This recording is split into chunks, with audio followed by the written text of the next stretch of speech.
Shalom, saya Junita Timanika Sisenrate, mahasiswi Politeknik Pariwisata Medan, program studi destinasi pariwisata, kelas 1B. Di sini saya akan mempresentasikan pandangan Alkitab tentang manusia dan tanggung jawabnya. Nah, pasti kita telah mengetahui bahwa kita manusia adalah makhluk yang istimewa dan berbeda dari ciptaan Tuhan yang lain. Kita diciptakan dengan jiwa pelayanan yang tinggi dan diberi tugas dan tanggung jawab oleh Tuhan untuk menjaga, memelihara, serta mengelola ciptaan yang lain yang ada di bumi ini. Nah, sekarang kita masuk pada manusia menurut pandangan Alkitab. Di dalam Kejadian pasal 2 ayat 7 mengatakan bahwa Tuhan membentuk manusia dari debu dan tanah dan menghembuskan nafas hidup ke dalam hidungnya, sehingga manusia menjadi makhluk yang hidup. Di sini kita bisa menyimpulkan bahwa kita adalah suatu karya yang diciptakan oleh Tuhan dengan sangat berbeda dari makhluk yang lain. Dari kita yang tidak ada menjadi ada, dari sebuah hal yang sederhana dari debu tanah menjadi sosok yang begitu indah dan menjadi karya Tuhan yang paling sempurna dibanding makhluk yang lain. Baik, kita lanjut pada penciptaan manusia. Manusia yang pertama kali diciptakan oleh Tuhan berjenis kelamin laki-laki yaitu Adam. Manusia pertama diciptakan Tuhan dengan cara membasahi bumi dengan kabut, kemudian membentuk tubuh dari debu dan menghembuskan nafas kehidupan ke dalam sosok itu. Dan itulah yang dinamakan dengan Adam. Kemudian Adam juga melihat bahwa di sekeliling taman yang telah ditetapkan Tuhan untuk menjadi tempat tinggalnya yaitu Taman Eden, makhluk lain saling berpasang-pasangan, sehingga Tuhan menciptakan pasangan Adam dengan cara menidurkan Adam, kemudian mengambil 3 rusuk dari Adam, kemudian menciptakan sosok perempuan yang kelak akan menjadi pasangan Adam, dan itu diberikan nama Hawa. Peran dan tugas dan tanggung jawab manusia yaitu memerintah, mengusahakan, mengelola, membangun, mengatur atau menata, serta memelihara dan melindungi bumi dan segala isinya.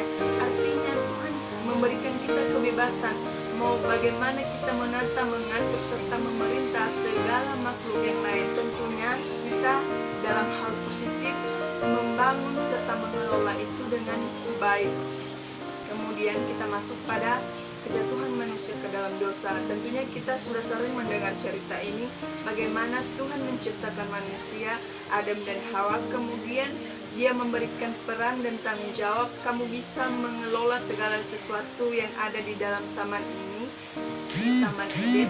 Kemudian Tuhan juga memberikan larangan supaya buah yang berada di tengah-tengah taman ini janganlah hendaknya dikonsumsi atau dimakan. Tetapi dengan segala kecerdikannya, iblis datang memberikan pengaruh kepada Hawa untuk mengonsumsinya, dan kemudian Hawa mempengaruhi Adam. Dan disitulah komunikasi antara manusia dengan Tuhan menjadi renggang, dan kemudian Tuhan mengusir Adam dan Hawa dari Taman Eden. Kemudian memerintah mereka untuk mengusahakan kehidupan mereka secara mandiri dan menjalani kehidupan mereka di luar Taman Eden. Manusia sebagai pribadi yang memerlukan keselamatan dari Allah. Nah, teman-teman semua, ibu, kita tentunya telah mengetahui bagaimana itu keselamatan ketika kita dalam bahaya, ketika kita dalam suatu momen di mana hidup kita sedang terancam, maka ketika ada hal yang membuat kita keluar dari bahaya tersebut, itu adalah keselamatan, membuat kita aman. Nah, mungkin itu berbeda konteksnya dengan Tuhan, karena Tuhan memberikan kita keselamatan tanpa kita sadari sendiri.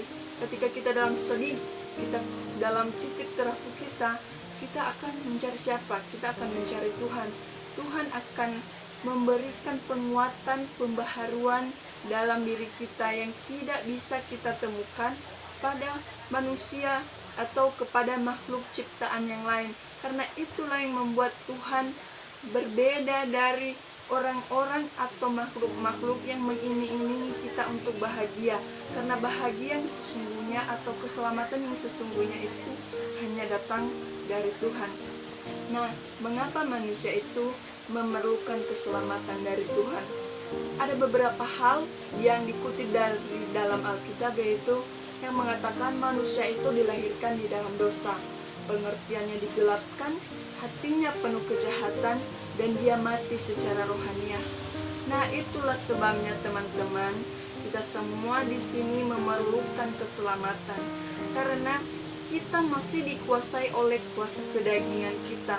Jika kita menyangkal bahwa kita bisa suci, kita itu baik, tetapi kadangkala kita dipengaruhi oleh keinginan daging kita, kita sering tidak bisa membatasi diri kita untuk melakukan hal-hal yang merupakan dosa.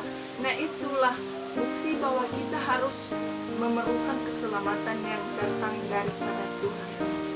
Nah, di sini saya menghimbau kita semua untuk bersama-sama menyadari, mengoreksi diri kita. Sudahkah kita menjadi makhluk yang mencerminkan sikap dan segambar dengan rupa Allah, dan kita tahu peran serta tugas dan tanggung jawab kita kepada Tuhan, dan kita juga mengetahui bahwa kita adalah makhluk yang sangat lemah, makhluk yang sangat memerlukan keterlibatan dan campur tangan Tuhan di dalam kehidupan kita.